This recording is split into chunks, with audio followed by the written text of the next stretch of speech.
Thanks for staying with us. We're looking at food crisis that may be coming our way soon. Northern Nigerian farmers are opting to export their bumper harvests to neighboring countries for higher revenue, risking a potential food crisis in the country.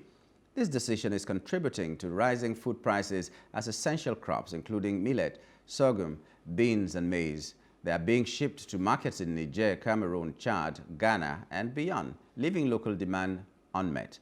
The dry season expected to worsen food shortages adds to concerns about food security in the region. Despite poor harvests in the state like Kaduna and Kwara due to prolonged droughts, farmers in Jigawa, Kano, and Yobe have experienced bumper crops. However, many of them prefer to export their produce due to more attractive prices from international buyers. The devaluation of the naira and the strength of foreign currencies like the CFA francs make exports more profitable. This trend is seen as a major contributor to the country's worsening food inflation, which reached nearly 40% in November 2024. Now, local agricultural associations and government officials have expressed concern over this development, urging farmers to prioritize local sales to support Nigeria's food security. Although some state governments, such as Jigawa's, are working on strategies to make local sales more appealing to farmers, the challenge remains. The increasing resilience on exports, especially with middlemen involved, is exacerbating food shortages, and many fear the crisis will deepen unless immediate action is taken. And to discuss this, we have Mr. Gbolahan Olojede, an economic expert, joining us this morning. Good morning and welcome, Mr. Olojede. Yeah, good morning. Nice to be on the program. Okay. Export more attractive now. The neighboring countries whose currencies were lower than the naira have their currencies now better than the naira, so it is more attractive to export rather than to sell locally. I'd like you to comment on that and what it means to us as a country. It's just a normal economic effect that we are seeing. Is forces of supply, demand, and how the interplay of supply and demand affect prices.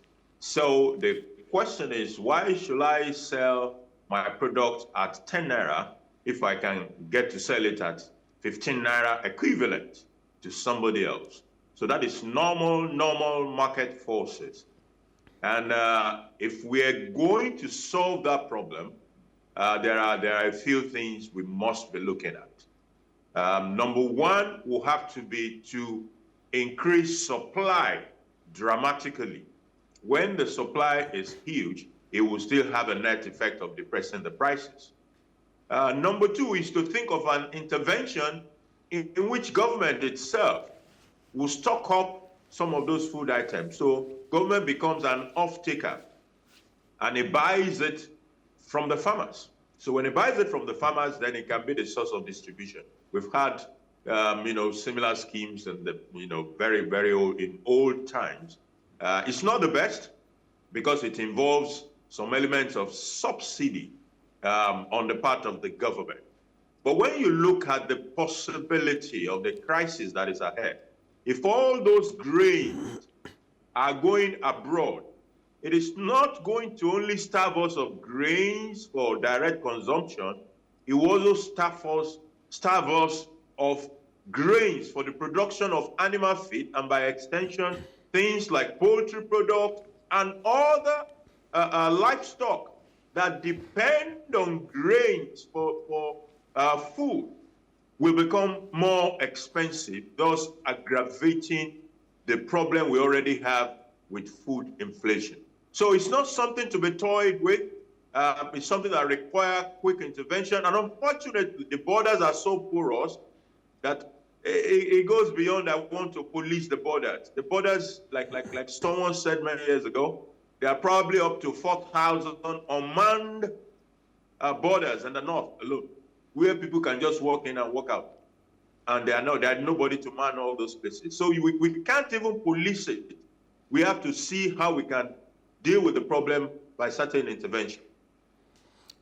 I don't know how that intervention is going to be. One of the reasons that was given, one of the reasons given was that it is more attractive because it is more expensive. You get more profit, like you just said. Why sell for 10 naira when you can get for 15 naira? So even if the government wants to buy it, how much can the government buy it when they know that if they still sell it, if they don't sell it to the government and they sell it outside the country, they will still make more money? How can the government prevent that without necessarily having to look like a dictatorship where you tell the people what to do and they don't have the freedom to trade the way they want to trade? Because there's only so much the government can do. If you have to take your grain outside and it will still sell more, the traders might just wait, especially the middlemen that we're complaining about. They might just wait, and when the government starts to redistribute these subsidized products, like you said, because there will be an element of subsidy inside, they buy it and still sell it out to the other country. So what can we do in a situation like that? Because it will still end up in other countries whose currencies are stronger. Well, there are many currencies that have been stronger before now. And the issue of taking everything to all those countries where currencies are stronger was still limited by certain forces, including government interventions. So if what we call government, like some people will say, after God, the next thing is government. If government want to intervene, is it not price? Is it not money that the sellers are looking for? Mm. So you want to sell it. And I said, how much do you want to sell? You want to sell it for 15 naira? Okay, take 15 naira and bring me the goods. Government has the power and capacity to incentivize whatever it wants to incentivize and make it possible. Mm. All the way in the past when, for example, places like Ghana was already buying fuel at PMS at 400 naira. It was still being sold at less than 200 naira in Nigeria now. Mm. You know, and the reason all those price differential could be that way was because there was a government that was in the middle, you know, intervening. So where government is determined to intervene, it can incentivize a particular process and intervene. There is, however, a medium-term. In fact, some part of the solution could also be short-term, short to medium-term implication of what we're also seeing. And that short to medium-term implication is the reality that we can actually cultivate more. Mm. Nigeria, there are some states in Nigeria. A state like Niger is my favorite example. Well, of course, Niger, we all know it has its own share of the security challenges. Niger alone can literally feed the entire West Africa with food. Mm. What has happened in Nigeria with farming over the years is that most of the farming is being done in the north. The nature of the land in the north is such that it's as if they are naturally gifted for farming. It's a bit more challenging in the south with all the hills and mountains. The topography is not exactly like what you have in the north. In the north, you sit in a place and you look far ahead and you see a flat piece of land kilometers ahead. So it's more appropriate. Now, what might happen is that cultivation will increase in other parts of the country. Mm. Some of the products that we're talking about are even short cycle products. For example, the grains. In 3 months plus, your maize is ready. The same goes for the millet, the sorghum. Most of those grains are short cycle products. So if we want to go more into farming in the south, it is possible. Just that, you know, government has been talking about putting 500,000 hectares of land into additional land into cultivation, making the farming inputs available.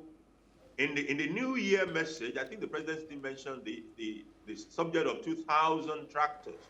Mm. Now that 2,000 tractors, I've been hearing it for a while. So at least for 6 months or 1 year, we've been saying it. the action that are taken, the doing, will help a great deal in a situation like this. If the South can also go massively into agriculture, supported by this intervention that government has been speaking about, it goes back to intervention by government again. Yeah. We can have a whole lot more production, and we have enough to export and enough to consume in our own land. And that, in a short to medium term, will make an impact on the food production in this country. Incidentally, while some parts of the North have suffered a great deal from serious insecurity issue, the South has been relatively calmer.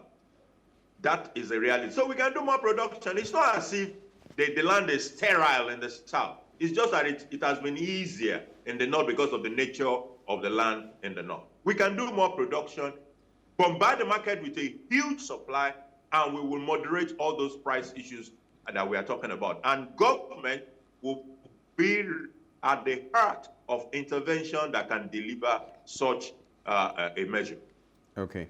Haven't taken a look, maybe, I don't know, I'm just assuming that you have seen some snippets of what the budget for 2025 is, even though it has not been passed yet. Do you think there is hope for the agricultural sector that will make us have sufficient production of food so that even if we want to export, we'll still have enough in the country to feed us? I think the federal government budget has been burdened with a lot of challenges. Of course, this year's budget has a lot of assumptions that I am not convinced about, including even the budget for the Ministry of Agric. If we're going to do a lot more at the federal level, then we need to see that reflect even in the budget. However, it is important to be able to start migrating the minds of Nigerians away from the expectations from the center and start to place increasing emphasis on the government that is closer to Nigeria. Land is owned by the states in Nigeria. So the question is, why is agricultural production then solely a burden of the federal government if the land is owned by the states? So when we're talking of government intervention, it should not just be about federal government intervention, it should be about the state intervention in agriculture.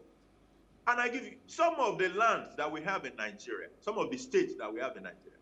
The land that is in their care, I will use my favorite Niger State again. Niger State is about 2.5 times the size of Israel. Go and look at how much Israel makes from agriculture. So states must begin to ask themselves, I own this land.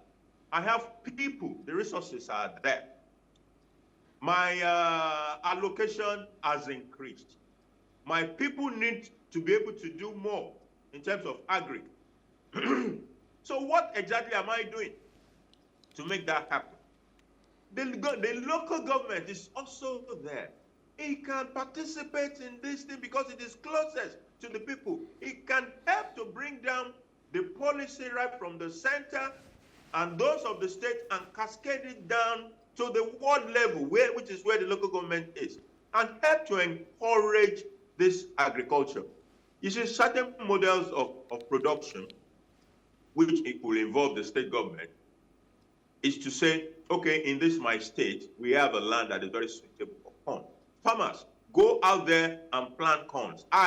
The government of this state, will buy all your corn.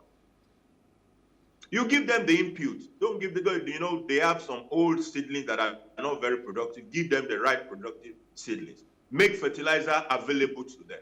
Give them the necessary input and support that they need, and there will be massive production with the support also of what the federal government is bringing to the table. But let's expand this thing beyond the federal government budget and begin to see it as a responsibility at other levels of government to intervene in agriculture so that we can produce enough to feed the people and to also export. Well, some have argued that the naira doesn't need to be strengthened before our economy can grow.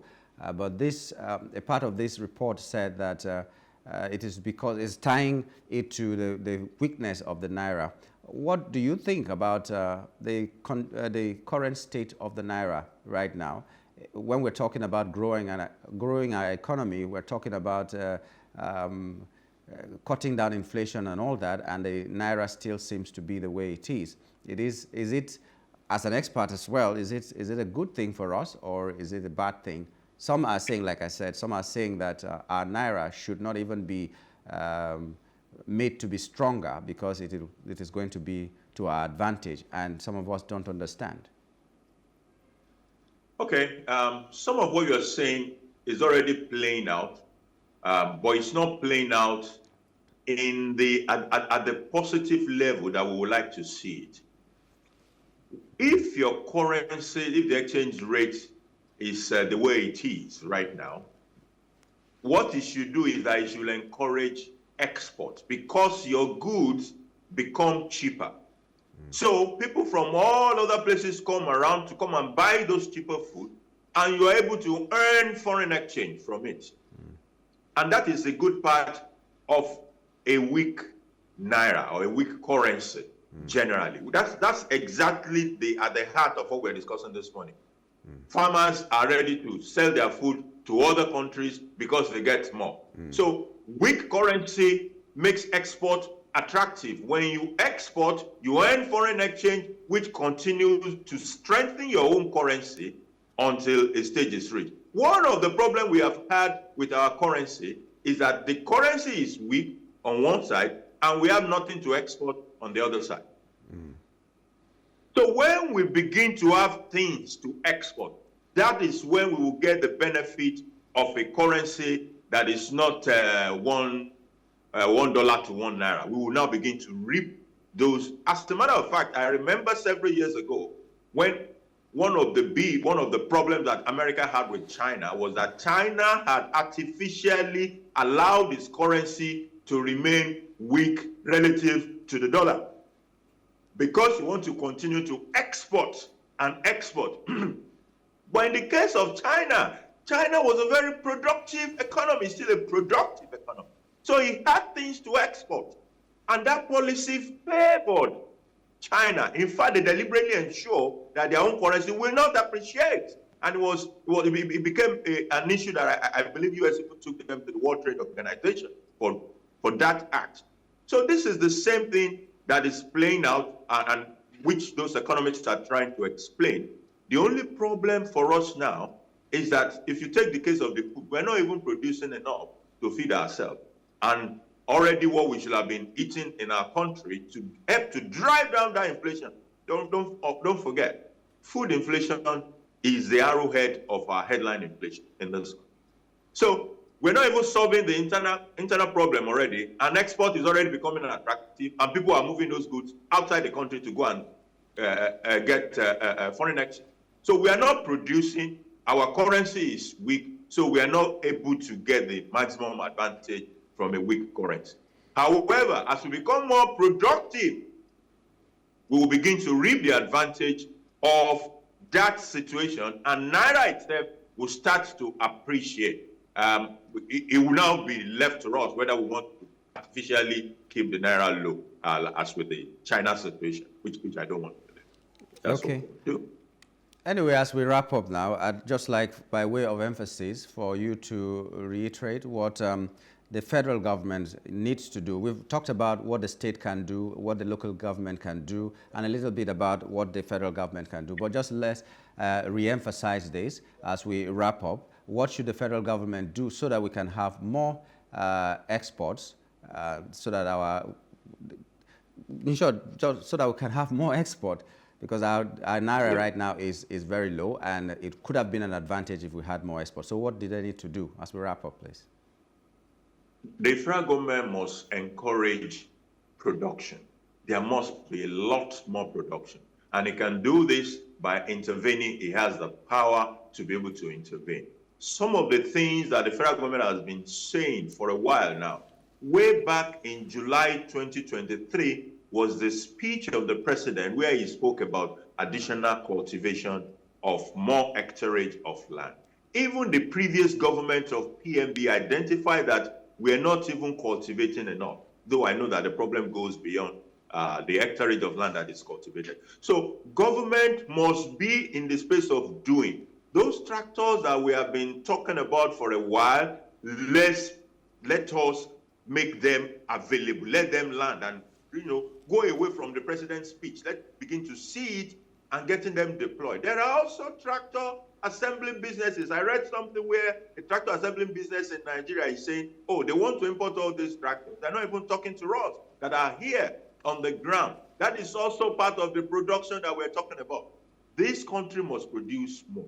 It is in the place of production that our naira will strengthen and our economic woes will begin to go away. As far as food is concerned, we must produce more. Federal government must incentivize and intervene. State government must carry their own part of that burden and ensure that we can not only just feed this nation, but we can feed West Africa if we so decide.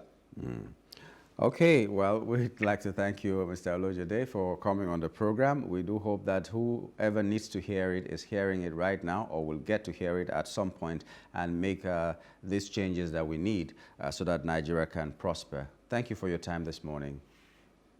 Thanks for having me.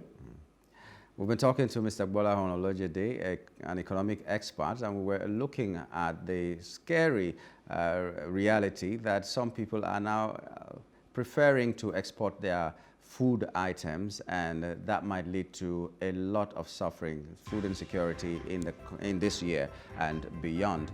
But let's see how it goes. We hope that things get better. We're going to take a break now. When we return, we'll be looking at our next hot topic, and that will be addressing the suspended Edo local government chairman. Stay with us.